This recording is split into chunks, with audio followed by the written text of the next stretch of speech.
Today, I want to talk about a powerful technique that's going to help you in business and in your life, your personal life, your relationship. This is something I learned years ago, and then a book came out that really framed this better than I could. And it's a book called Extreme Ownership. And then Jocko talks about this one thing. He talks about a lot of things, but the one thing that relates to what I want to talk about today is detachment. So, said differently, reframe and refocus. That's what I want to talk about today. First, let's break down what this reframe and refocus actually means. Reframe means sort of exactly what it sounds like. You're taking this situation and you're reframing it in a way that's going to help you see more clear. You're going to look at the situation from a different angle.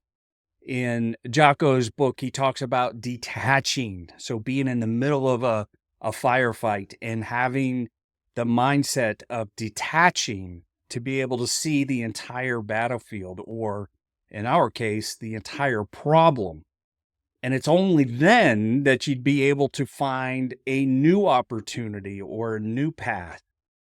The refocus is exactly that. It's once you've identified a new avenue or you've looked at the problem slightly different, now you focus your energy on that. You set aside the noise of the original problem.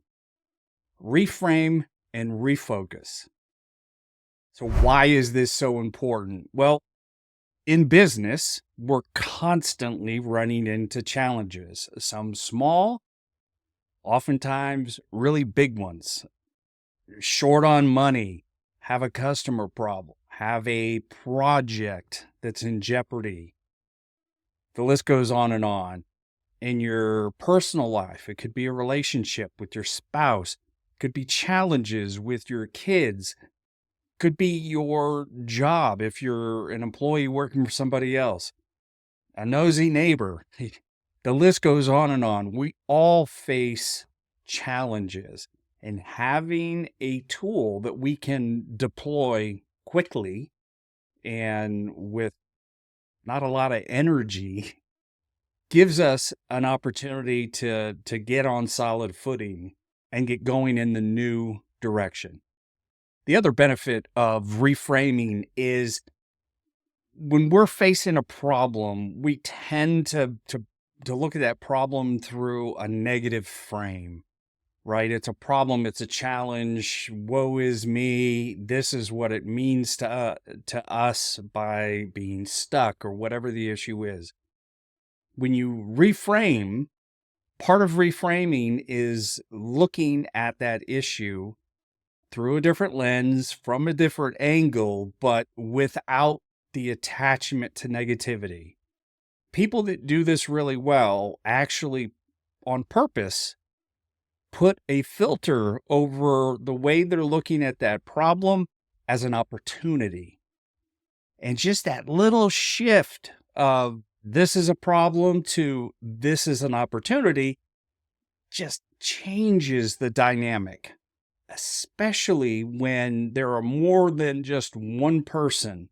So 2 or 3 people involved, maybe a team. Maybe it's just you and your spouse or you and your child. It helps you set aside the noise and look at it as an opportunity, and just opens up a whole new path of problem solving. I'll give you an example.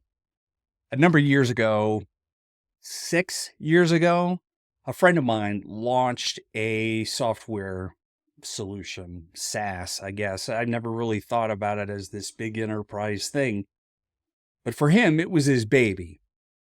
Once he launched it, the initial jump was really good. It was new, so the users they targeted all jumped on board. But the feedback started quickly coming in, and there were complaints about the user interface, how easy it is, how difficult to touch and drag things, minor things, but in the world of software, they're important things.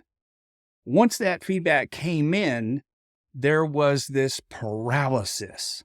It's like not only did the energy in the company kind of freeze, but their ability to react and process and move on sort of froze with it. Downloads, users, those numbers started to decline, as you would imagine, with people complaining about usability, user interface. It wasn't until they took a step back and they reframed this as not, oh gosh, this thing we're working on for 2 years has a problem. The market doesn't like it. The market doesn't want it. Instead, to reframing it as this is good intelligence. This is good information for us to have.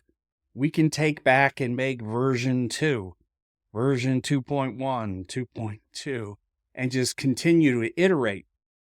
In fact, even more so, we want to stand behind this principle of taking user feedback and actually doing something with it. So this started out as a problem. They reframed it and refocused their energy, and it became this core value for the business, that their commitment was to the users and quickly listening and adjusting on feedback. For me, that's a great example. It hits home because I know the people involved, the owners and the product. It's just a great reminder not to freeze. Okay, so the next question is, how do you apply it? How do I apply it? How do we apply it in our real life? Brad, this is an interesting concept. Makes sense, but how do I do it? Especially when I'm all tied up in knots over a problem I'm trying to solve. Well, first things first, you have to identify that you have a problem. You've got to recognize it. And in doing so, you're acknowledging that there is something that is not right or it needs to be different. I like to stay away from it's not right because then that kind of casts this negative connotation to it. The second thing is to do the reframe and ask yourself, what can I learn with this new information? I've got a problem. It's a challenge. I've gotten feedback. However, I've gotten it. What can I use? What can I do with this information? And in the process of doing that, literally see yourself kind of floating above the thing, whatever it is. Let's use an example of a colleague that you're not getting along with, and there's a lot of friction. It could be a boss. Maybe it's a subordinate. Maybe you're the boss. Take a step back and look down at the interactions that you have. And when you do that, you're, in Jocko's words, detached from that event. You're detached from any particular outcome, good, bad, or indifferent. You're just looking at the situation.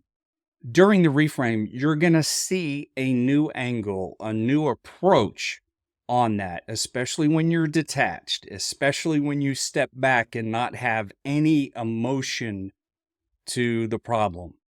Another tip is to go through just a little exercise called the 5 whys. And it's exactly what it sounds like. You ask yourself, why did this happen? And you give yourself the answer. And then you ask yourself, why? You give yourself an answer and you ask why again. You do that 5 times and eventually you get to the root cause. Doing that in concert with this reframe will most definitely shine a light on something new for you to focus on. And then the next step is doing just that, refocusing on it, separate the history, the problem that you've had. Don't bring any of that forward. You're looking at it as a new opportunity.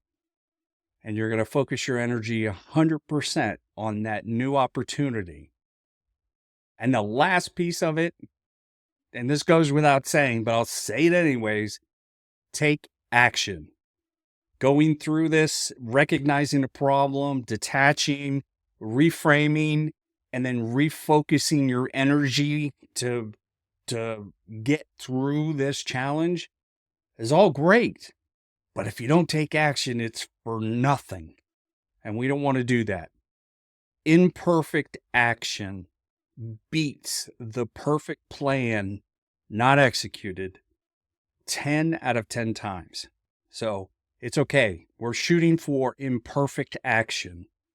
Remember, every problem has an element of this is an opportunity. And the more we can look at problems, challenges as an opportunity, the faster we're going to be able to reframe and refocus. I hope this has helped you. I'd love to hear any comments if you've had experience in this, and if there's other ways that you deal with problems when you face them in work, business, and personal life. How do you address them?